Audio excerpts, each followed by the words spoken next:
तो चलिए देखते हैं क्वेश्चन नहीं। क्वांटाइजेशन ऑफ चार्ज का मतलब हम लोग समझ चुके। क्वांटाइजेशन ऑफ चार्ज का मतलब होता है कि यदि आपको किसी बॉडी को चार्ज करना है, यदि किसी बॉडी को चार्ज करना है तो आप इलेक्ट्रॉनों को फ्रैक्शन में नहीं दे सकते। फ्रैक्शन में नहीं दे सकते मतलब चार्ज यदि आपको करना है तो Q का value E/2, Q equal two plus minus 2E/3, Q equal two plus minus 10E/2। तो अब सोचिए Q equal to E/2। E/2 का मतलब क्या कि इलेक्ट्रॉन का हाफ, आधा आधा इलेक्ट्रॉन हम किसी को दे सकते हैं। जब हम समझते हैं, मैंने बात किया हुआ था पीछे, जब हम समझते हैं कि इलेक्ट्रॉन जो है अपने आप में स्मॉलेस्ट यूनिट ऑफ चार्ज है तो उसको और फर्दर डिवाइड करने की कोई जरूरत नहीं है। ठीक, तो ये गलत हो। तो क्वांटाइजेशन कहता है कि आप किसी बॉडी को यदि चार्ज देते हो, आप किसी बॉडी को चार्ज देते हो तो वो plus minus n into e है, जहां पे n जो है ना इंटीजर है। अब इस बात को समझे कि n इंटीजर होने का मतलब क्या। आप समझते हैं इंटीजर का मतलब 1 2 3 4 5 0 माइनस का समझे तो 1 2 3 4 5 ये कभी इंटीजर फ्रैक्शन में नहीं होता, समझे बात। तो इसलिए n का जो वैल्यू है ये कभी भी E/2 मतलब 1/2, तो ये तो इंटीजर नहीं है, तो इसका मतलब इतना चार्ज हम नहीं दे सकते। क्या इतना चार्ज दे सकते ना, क्या इतना। अब कई बार क्वेश्चन इस तरीके से होता है 10/2 का मतलब आप ध्यान से देखिए आपको समझ में आएगा ये 5 इलेक्ट्रॉन है तो दिया जा सकता है। नहीं, बच्चे क्या करते हैं, गलती करते हैं। यदि चार्ज है, कई बार पूछा जाता है बताइए क्या इतना चार्ज देना पॉसिबल है या नहीं। जैसे Q इक्वल टू C/2। अब ये C/2 जो है ना, C/2 क्या है, C आपका क्या है, C मतलब कूलॉम, यूनिट ऑफ चार्ज। नहीं, ऐसा यूनिट है ना चार्ज का, तो ऐसा यूनिट ऑफ चार्ज तो आधा यूनिट दे सकते हैं। जैसे हम बात करें कि आधा लीटर वाटर हम किसी को दे सकते हैं, नहीं, पर किसी को एक मॉलिक्यूल से देने की बात हो तो हम लोग ऐसे दे नहीं सकते जनरली। तो उसी तरीके से समझिए कि इलेक्ट्रॉन का आधा करके यदि आप किसी को देना चाहते हो तो क्वांटाइजेशन इसको कभी अलाउ नहीं करेगा। लेकिन यदि आप आधा कूलॉम चार्ज देना चाहते हो तो इतना चार्ज हम लोग दे सकते हैं, क्योंकि एक कूलॉम चार्ज में नंबर ऑफ इलेक्ट्रॉन्स जो होता है वो ज्यादा होता है। अभी देखेंगे हम कि कितना नंबर ऑफ इलेक्ट्रॉन होता है 1 कूलॉम चार्ज में। ठीक, तो ये आप इस बात को समझिए कि क्वांटाइजेशन ऑफ चार्ज है क्या। क्वांटाइजेशन ऑफ चार्ज सिंपली ये समझिए, इतना ध्यान रखिए, क्वांटाइजेशन ऑफ चार्ज का मतलब हुआ कि आप किसी बॉडी को चार्ज कर सकते हो इलेक्ट्रॉनों के मल्टीपल इंटीग्रल के रूप में। मल्टीपल इंटीग्रल का मतलब सिर्फ इतना हुआ कि एक इलेक्ट्रॉन दे सकते हैं, 2 इलेक्ट्रॉन दे सकते हैं, 3 इलेक्ट्रॉन दे सकते हैं, 10 इलेक्ट्रॉन दे सकते हैं, 20, कभी 20.2, 20.3, 20.4, मतलब ये सब इलेक्ट्रॉन देना पॉसिबल नहीं है। इस बात को समझिए। ठीक, तो ये था क्वांटाइजेशन ऑफ चार्ज। अब देखते हैं इसमें क्वेश्चंस कैसे आते हैं। नहीं, हमको प्रॉब्लम कहाँ होता है, हम फंसते एक्चुअली में क्वेश्चन में। छोटे छोटे क्वेश्चंस होते हैं इस पे क्वांटाइजेशन ऑफ चार्ज पे, लेकिन फिर भी हम उस पर फंस जाते हैं। तो देखते हैं क्वेश्चन। सबसे छोटा क्वेश्चन कि मानिए कि आपके पास एक बॉल है। आपको क्वेश्चन वाले ने कहा कि भाई साहब एक अपने पास एक बॉल है, इसमें से हमने क्या करा 10⁵ या 6 इलेक्ट्रॉन, 10⁶ इलेक्ट्रॉन जो है हमने रिमूव कर दिया। क्या कर दिया, रिमूव कर दिया। समझ रहे हैं ना बात को। एक बॉल है, इस पर से हमने 10⁶ इलेक्ट्रॉन को रिमूव कर दिया। तो एक बात तो हमारी बुद्धि कहती है कि इलेक्ट्रॉन को हटाया तो प्लस चार्ज आएगा। ठीक, तो हम समझते हैं Q इक्वल टू, अभी क्वांटाइजेशन के हिसाब से Q equal to N into E। N क्या था, नंबर ऑफ इलेक्ट्रॉन। N क्या था, नंबर ऑफ इलेक्ट्रॉन। अब समझिए ये नंबर ऑफ इलेक्ट्रॉन, तो आपने कितना इलेक्ट्रॉन रिमूव करा 10⁶। तो आपके लिए n का वैल्यू कितना हुआ, आपके लिए n का वैल्यू दिया हुआ 10⁶, 10⁶ दिया हुआ। तो आप सीधा सीधा इसमें रखो, आपसे पूछेगा कि यदि इतना इलेक्ट्रॉन हमने किसी बॉडी से ट्रांसफर कर दिया तो बताओ उस पर कितना चार्ज आया। मतलब सीधा सीधा सिंपली आपसे पूछा जाएगा कि चार्ज का वैल्यू कितना होगा। फिर हमने बुद्धि लगाया भाई साहब, चार्ज जो होता है वो कितना होता है बोलिए, Q equal to n into a, quantisation के हिसाब से Q equal to n into a. और यदि ये n इंटू ई होता है तो n का वैल्यू कितना है 10⁶। तो सोचिए चार्ज कितना है बॉडी पे, n मतलब 10⁶ इंटू ई का मतलब 10⁶ इंटू इलेक्ट्रॉन का वैल्यू, जो चार्ज होता है इलेक्ट्रॉन पे उसका वैल्यू कितना 1.6 इंटू 10⁻⁻⁹ कूलॉम। अब ये मल्टीप्लाई कीजिए तो कितना हो जाएगा बोलिए, 1.6 इंटू 10⁻⁻ कितना 19 माइनस का 6 प्लस का, जब मल्टीप्लाई करते हैं तो पावर ऐड होता है, और ये माइनस का है और ये प्लस का है, दोनों का साइन अपोजिट है तो ये माइनस हो जाएगा, तो 19 में से 6 चला गया तो बचेगा कितना माइनस का 13 कूलॉम। ये अपने लिए आंसर होगा, बात समझे। अब नेक्स्ट क्वेश्चन देखिए, एक दूसरा क्वेश्चन क्या कि अपने पास एक इलेक्ट्रॉन है, सॉरी एक बॉडी है बॉल, हमने क्या करा इस पे 10⁻12 इलेक्ट्रॉन ऐड करा। क्या करा भाई, ऐड करा। अब ऐड करने का मतलब समझ में आता है कि सर इलेक्ट्रॉनों का यदि एडिशन हुआ, यदि हमने किसी बॉल पे इलेक्ट्रॉन बाहर से ला के रखा है तो इलेक्ट्रॉनों का इलेक्ट्रॉन जो होगा वो ज्यादा हो गया, इलेक्ट्रॉन ज्यादा हुआ तो चार्ज कौन सा आएगा, माइनस का चार्ज आएगा। जैसे इसमें रिमूव करा था तो इसमें प्लस का चार्ज आया, तो इसमें माइनस का चार्ज आएगा, ये तो हम समझ चुके हैं। फिर आपसे पूछा कि बताइए इस पर चार्ज कितना होगा।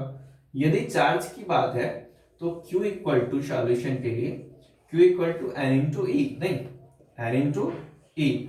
अब ये एन इंटू ई आप यहां से सॉल्व कर सकते हो। यदि आप बुद्धि देखिए 4 ऑप्शन होगा, उस चारों ऑप्शन में यदि आप समझ पा रहे हो कि इलेक्ट्रॉन रिमूव किया गया है तो प्लस है, यदि सारा प्लस है तब तो ये आपका आंसर है जनरली। यदि सारा प्लस नहीं है ऑप्शन में, एक प्लस एक माइनस में है, तो आप इस बात को ध्यान रखें यदि रिमूव किया गया है तो प्लस और ऐड किया गया है तो माइनस, क्योंकि इलेक्ट्रॉनों की संख्या बढ़ेगी और यदि इलेक्ट्रॉनों की संख्या बढ़ती है तो चार्ज नेगेटिव आता है। जैसे इस केस में देखिए माइनस का n इंटू ई मैंने क्यों लगाया है, क्योंकि इसमें हमने ऐड करा इलेक्ट्रॉन। अब n का वैल्यू कितना इलेक्ट्रॉन दिया, क्योंकि n तो था नंबर ऑफ इलेक्ट्रॉन। अब कितना इलेक्ट्रॉन इस बॉडी को दिया, देखिए 10 का पावर प्लस का 12 इंटू इलेक्ट्रॉन, तो ये हो कितना गया माइनस का 10 को पावर, इलेक्ट्रॉन का वैल्यू 1.6 इंटू 10 का पावर माइनस का 19 कूलम। अब सोचिए इस दोनों पे यदि हम मल्टीप्लाई करते हैं तो ये तो ऐसे कैसा फिगर रहेगा 1.6 इंटू 10 का पावर माइनस का 19 में से 12 चला गया तो कितना बचा 7 माइनस का 7, ठीक, और ये माइनस इतना कूलम जो है इस पे चार्ज आ जाएगा। तो ये फर्स्ट टाइप था आपका क्वेश्चन का, जिसमें आपको बोल दिया जाता है कि हमने कितना इलेक्ट्रॉन को या तो रिमूव करा या नहीं तो ऐड करा। ठीक है, कितना इलेक्ट्रॉन को हमने या तो रिमूव करा या नहीं तो ऐड करा।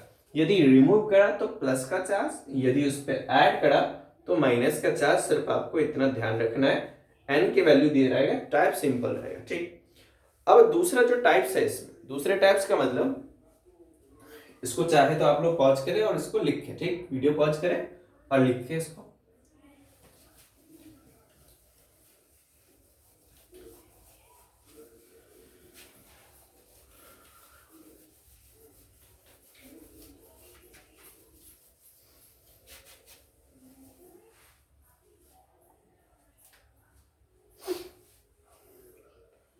देखिए दूसरा टाइप का क्वेश्चन क्या होता है, जैसे आपको बोल दिया जाता है कई बार, जैसे अभी मैंने आपसे एक क्वेश्चन पूछा था छोटा सा कि 1 कूलम चार्ज में नंबर ऑफ इलेक्ट्रॉन कितना होता है, नहीं 1 कूलम चार्ज में नंबर ऑफ इलेक्ट्रॉन कितना होता है।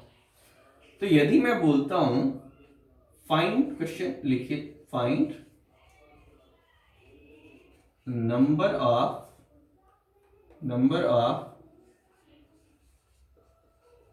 Electron in 1 coulomb charge. अब number of electron 1 coulomb charge में कितना होगा। अब सोचने वाली बात की ये सर ये क्वेश्चन लग नहीं रहा है, नहीं ये क्वेश्चन जो है क्वांटाइजेशन जैसे लग नहीं रहा है, इलेक्ट्रॉनों का ट्रांसफर होना ये लग नहीं रहा है। लेकिन आप सोचिए क्वांटाइजेशन ने आपको जो रिजल्ट दिया था उस पर थोड़ा सा गौर कीजिए। आप समझते हैं क्यू जो होता है वो एन इंटू ई होता है मैग्नीट्यूड वाइज, है ना, एन इंटू ई होता है। बहुत अच्छा। यदि Q equal to n into e है तो आपको बोला क्वेश्चन पढ़िए, find the number of electron in 1 coulomb charge. मतलब चार्ज का वैल्यू आपको 1 कूलम दे दिया गया, नहीं, चार्ज का वैल्यू आपको 1 कूलम दे दिया है। मतलब ये यदि 1 है तो n इंटू ई तो नंबर ऑफ इलेक्ट्रॉन निकल जाएगा ना, नहीं निकलेगा, क्योंकि ई का वैल्यू आप तो जानते हैं, और ई का वैल्यू तो एन का वैल्यू कितना होगा 1/e। सही कह रहा हूं मैं, या नहीं तो ऐसे डायरेक्ट यहां से n का वैल्यू निकालिए तो ये q/e हो जाएगा, और ये q1 कूलम तो 1/e, ये हो जाएगा कितना 1/1.6 इंटू 10 का पावर माइनस का 19, और ये माइनस का 19 ऊपर गया तो 10 का पावर प्लस का कितना हो गया 19 डिवाइडेड बाय 1.6। अब सोचिए ये 1.6 का मतलब 1.6 का मतलब कितना हो, 1.6 का मतलब है जब आप पॉइंट को डिलीट करोगे, हटाओगे, तो नीचे में 10 आएगा, ये 10 ऊपर मल्टीप्लाई में जाएगा, और ये यदि मल्टीप्लाई में गया तो ये हो कितना जाएगा 10/16। इस 19 में से यदि मैं एक जीरो इसको दे दूं, 19 10 है, उसमें से एक 10 इसको दे दिया तो बचा कितना 18, तो 10 टू दी पावर 18, तो ये हो कितना गया बोलिए, इसको मल्टीप्लाई कीजिए, सॉरी डिवाइड कीजिए, कितना हो जाएगा 6.25 इंटू 10 का पावर 18 इलेक्ट्रॉन।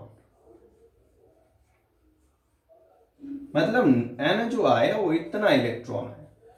अब बच्चे हमको कई बार ये क्वेश्चंस पूछते हैं कि सर अभी आपने क्वांटाइजेशन में बताया कि आप पॉइंट में इलेक्ट्रॉन को ले नहीं सकते हो, पर यहाँ पे आपका जो इलेक्ट्रॉन आया वो तो पॉइंट में आ गया, नहीं। पर आप सोचिए ये पॉइंट में नहीं है, 10 का पावर 18 है, 20 यदि जिसने इसको दे दिया तो 625 इंटू 10 का पावर 16 बचेगा, पॉइंट गायब। इसका मतलब ये सही है, गलती नहीं हुआ। यदि आपको कभी ऐसा दिखे कि पावर में आने के बाद भी ये चीजें फ्रैक्शन में आ सकता है तो आप समझ जाना कि हमने कुछ गलती करा, और यदि नहीं गलती करा तो आंसर सोच समझ के करना, ठीक, ध्यान रहे, लिखिए इसको। यदि आपको मैं दूसरा क्वेश्चन पूछूं, दूसरा क्वेश्चन पूछता हूं, छोटा सा question, find number of electron in, find the number of electron, find number of electron in 1 microcoulomb charge। अब 1 माइक्रोकूलम चार्ज में नंबर ऑफ इलेक्ट्रॉन बताइए। तो हम समझते हैं माइक्रो का मतलब कितना होता है, अभी बताया था। मिली का मतलब, जैसे आप समझे तो नहीं जानते हैं तो इस बात को समझे, मिली, मिली का मतलब 10 का पावर -3, माइक्रो, माइक्रो को म्यू से डिनोट करते हैं, मिली को एम से डिनोट करते हैं, और इसको म्यू से डिनोट करते हैं 10 का पावर -6, और नैनो, ये तीनों आप जरूर ध्यान रखना। नैनो इसको एन से डिनोट करते हैं, और ये होता है 10 का पावर -9, 10 का पावर -9, ठीक। अब समझिए, find number of electron in 1 microcoulomb charge. 1 microcoulomb charge में आप नंबर ऑफ इलेक्ट्रॉन बताओ। यदि मैंने बताया कि नंबर ऑफ इलेक्ट्रॉन, तो माइक्रो का मतलब हम समझ चुके हैं, तो आप समझिए 1 माइक्रोकूलम चार्ज का मतलब कि सर हमको दिया क्या है, गिवन क्या है, गिवन है चार्ज का वैल्यू 1 माइक्रोकूलम, 1 माइक्रोकूलम। हम समझते हैं अभी n का वैल्यू, n जो निकाला था कितना q/e, तो ये हो जाएगा q/e, और q है कितना, माइक्रो का मतलब 10 का पावर -6 कूलम अपॉन इलेक्ट्रॉन का वैल्यू 1.6 इंटू 10 का पावर -19 कूलम, कूलम से कूलम कट जाएगा, ये होगा कितना बोलिए 19, ऊपर में जाएगा तो 30, 10 का पावर 30, कैसे, ये माइनस है, ऊपर गया तो प्लस में होगा, प्लस का 19 और में से 6 चला जाएगा तो कितना होगा 13, ठीक, और ये हो जाएगा 1.6। अब इसमें पॉइंट हटा दीजिए, ऊपर आ जाएगा 10, ठीक, डिवाइड डालिए, कितना हो जाएगा 6.25 इंटू 10 का पावर बोलिए 12 इलेक्ट्रॉन। ये आपका आंसर। समझ रहे हैं बात को? देखिए है सिंपल चीजें, लेकिन क्या होता है कि कंफ्यूजन ना रहे तो अच्छा रहे। यदि आपको कंफ्यूजन आ रहा है तो आप व्हाट्सएप नंबर पे जाओ, व्हाट्सएप करो, कोई भी दिक्कत है तो उसको करो, ठीक है ना, उसको करना पड़ेगा। इसके बाद थोड़ा बहुत और चीजें हैं जिसको मैं बात करना चाहता हूँ प्रॉपर्टीज ऑफ चार्ज में।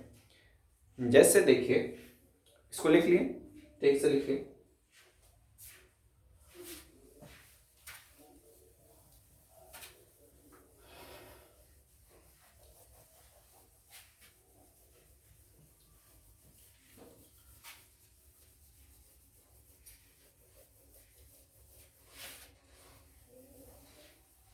अब समझिए प्रॉपर्टीज ऑफ चार्ज में हमने बात कर लिया हुआ था बहुत कुछ, क्वांटाइजेशन पढ़ लिया, कंजर्वेशन पढ़ लिया, नहीं मेन तो यही था। उसके बाद हमने ये बोला हुआ था कि जो एक्चुअली में चार्ज जो है, नहीं चार्ज जो है वो इलेक्ट्रिक फील्ड और मैग्नेटिक फील्ड भी जनरेट कर सकता है। नहीं, चार्ज जनरेट कर सकता है इलेक्ट्रिक फील्ड और मैग्नेटिक फील्ड। तो जितना भी नंबर आपने डाला होगा प्रॉपर्टीज ऑफ चार्ज में, उससे आगे लिख दीजिएगा चार्ज कैन जनरेट, ई को बोलते हैं electric field and B electric field and magnetic field, B electric field magnetic field, ठीक। अब देखिए पहली बात, रेस्ट चार्ज। मान लीजिए आपके पास कोई बॉल है, आपके पास कोई बॉल और ये बॉल पे आपने क्या करा, चार्ज दिया, तो ठीक चार्ज दे दिया। ये जो चार्ज है ना, ये चार्ज रेस्ट में है। रेस्ट चार्ज का मतलब ये रुका हुआ है। तो यदि कोई चार्ज रुका हुआ होता है तो वो सिर्फ और सिर्फ इलेक्ट्रिक फील्ड ही जनरेट कर पाता है। कौन सा फील्ड? Electric field. तो यदि चार्जेस रेस्ट में है, यदि चार्ज रेस्ट में है तो रेस्ट चार्ज, यहां से मैं आगे बढ़ा देता हूं, नहीं तो इसी को लिख दीजिए ओनली ई। ई का मतलब इलेक्ट्रिक फील्ड, चाहे तो लिख लीजिएगा ई का मतलब इलेक्ट्रिक फील्ड। दूसरी बात, मूविंग। जैसे मैंने मूविंग करा तो मैंने मैकेनिक्स में जब आपको पढ़ाया होगा तो आप समझ चुके होगा कि मूविंग का मतलब दो टाइप का मोशन, एसिलेटेड है ना, और यूनिफॉर्म। भाई जब ये यूनिफॉर्म मोशन है, ये एसिलेटेड मोशन है। यूनिफॉर्म मोशन और एसिलेटेड मोशन का मतलब कि अब समझते हैं। यूनिफॉर्म मतलब इसमें ए लिखिए, यूनिफॉर्म मूविंग। यूनिफॉर्म मूविंग का मतलब हुआ यदि कोई पार्टिकल है जो मूव तो कर रहा है पर इसका वेलोसिटी, इसके पास वेलोसिटी सिर्फ v है। वेलोसिटी कितना है? सिर्फ v है। मतलब आप समझिए कि इसके पास सिर्फ और सिर्फ कंटिन्यूअस वेलोसिटी है जो यूनिफॉर्म है। ये जो वेलोसिटी है उसके पास, ये कैसा है? यूनिफॉर्म है। और यूनिफॉर्म वेलोसिटी से यदि कोई चार्ज मूव करता है तो वो electric field E and magnetic field B दोनों जनरेट करता है। ये आपको ध्यान रखना पड़ेगा। हम लोग फिर मैकेनिक्स पढ़ेंगे तो मैग्नेटिज्म पढ़ेंगे तो वहां पे हम लोग देखेंगे इसको, ठीक है। अभी आपको ये ध्यान रखना है, ठीक है ना, मूविंग चार्ज। अब समझिए ये तो यूनिफॉर्म हुआ। अब नॉन यूनिफॉर्म होगा। दूसरी बात, नॉन यूनिफॉर्म का मतलब दो टाइप, एक तो एसिलरेटेड और दूसरा डीएसिलरेटेड। यदि एसिलरेटेड है या डीएसिलरेटेड है तो वो चार्ज जो होगा नॉन यूनिफॉर्म,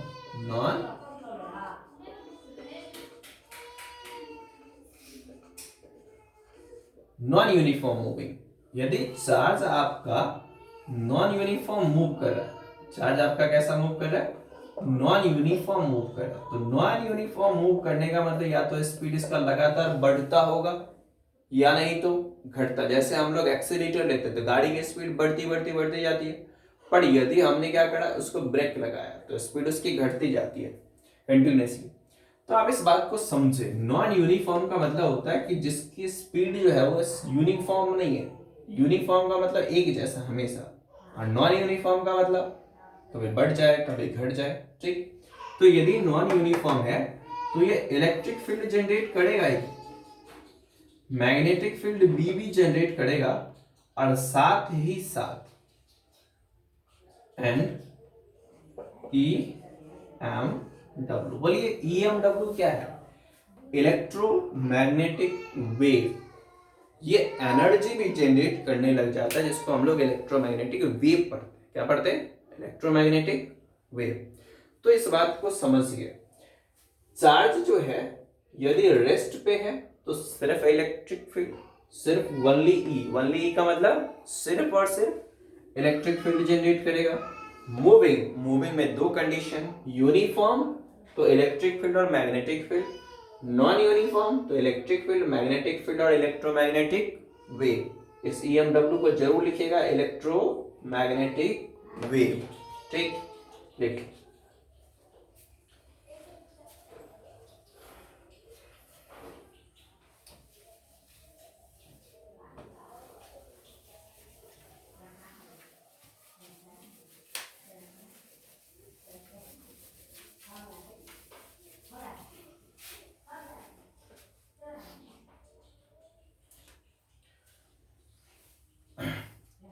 नेक्स्ट, उससे आगे प्रॉपर्टीज ऑफ चार्ज में ही उससे आगे लिखिएगा, लाइक चार्जेस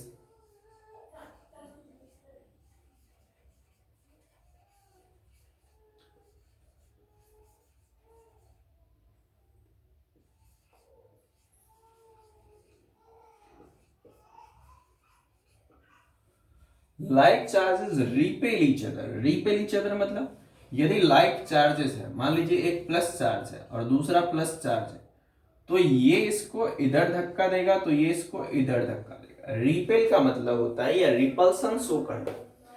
रिपल्सन मतलब समझिए इस बात को, रिपल्सन का मतलब होता है एक दूसरे को धक्का देना। यदि एक चार्ज पार्टिकल है दूसरे चार्ज पार्टिकल के पास में आ गया तो ये चाहेगा कि इसको हम भगा दें, ये चाहेगा कि इसको हम भगा दें। मतलब ये दोनों एक दूसरे के ऊपर धक्का देगा, उसको प्रतिकर्षित करेगा, मतलब रिपल्सन शो करेगा। क्या करेगा, रिपल्सन शो करेगा।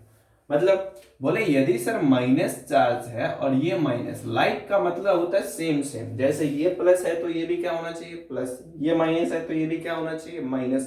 तो इसको बोलते हैं लाइक चार्जेस। क्या बोलते हैं, लाइक चार्जेस। अब लाइक चार्जेस में यदि ये प्लस प्लस है तब पर भी रिपल्सन होगा, माइनस माइनस है तब पर भी रिपल्सन होगा। ठीक, उसके आगे लिखिए प्रॉपर्टीज ऑफ चार्ज में, नंबर दे दीजिएगा खुद से। Unlike charges attract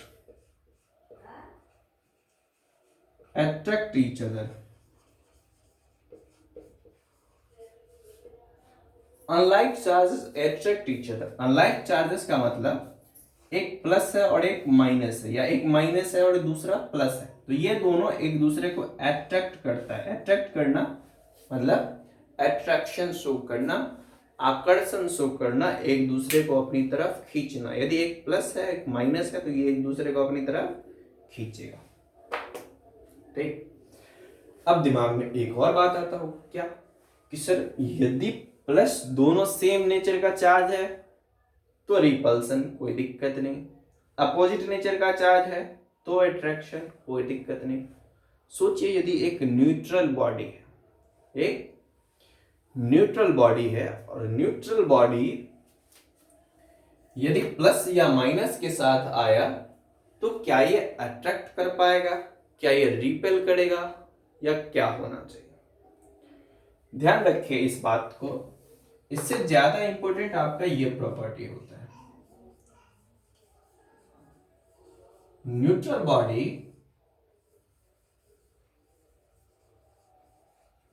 shows attraction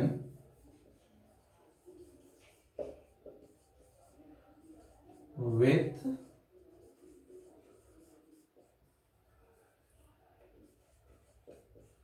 both positive और नेगेटिव। जो न्यूट्रल बॉडी है, न्यूट्रल बॉडी मतलब समझिए एक आपका एक न्यूट्रल है, यहाँ पे यदि प्लस है ना तो ये प्लस को भी अट्रैक्ट करेगा, और न्यूट्रल बॉडी जो है यदि माइनस है तो उसको भी अपनी तरफ खींचता है। मतलब समझते हैं, प्लस हो या माइनस दोनों को न्यूट्रल बॉडी अपनी तरफ खींचता ही है, अट्रैक्शन ही शो करता है। इसलिए एक बात बोला जाता है, repulsion is the pure test of electrification. मतलब यदि आपको ये पता करना है कि इस पे कौन सा चार्ज आया है, यदि दूसरे बॉडी के साथ ये अट्रैक्शन में आ गया तो आप कंफ्यूजन में हो। क्यों? न्यूट्रल भी हो सकता है, माइनस भी हो सकता है, प्लस भी हो सकता है, क्योंकि हमने देखा अट्रैक्ट तो करता है, तो अट्रैक्ट करने का मतलब यदि एक बॉडी दूसरे को अट्रैक्ट कर रहा है, सॉरी एक बॉडी दूसरे को अट्रैक्ट कर रहा है, तो इसका मतलब ये हुआ कि ये प्लस हो सकता है ना, प्लस हो सकता है, न्यूट्रल को भी अट्रैक्ट कर सकता है या माइनस भी हो सकता है। हम कंफ्यूजन में। अब सोचिए यदि पक्की बात है कि इस दोनों में यदि रिपल्सन होगा, रिपल्सन हम समझते हैं कि इस पे यदि हमारा माइनस चार्ज है, इस पे हमको नहीं पता कि कौन सा चार्ज है, और रिपल्सन शो कर रहा है, तो पक्की बात है कि इस पे भी माइनस चार्ज होगा। अट्रैक्शन में हम नहीं बता पाएंगे क्लियरली कि कौन सा चार्ज है, पर रिपल्सन में बता देते हैं। इसीलिए ये बात बोला जाता है कि pure test of electrification is repulsion, या repulsion is the pure test of electrification. ठीक, बात समझ में आ रही? तो लिखिए इसको।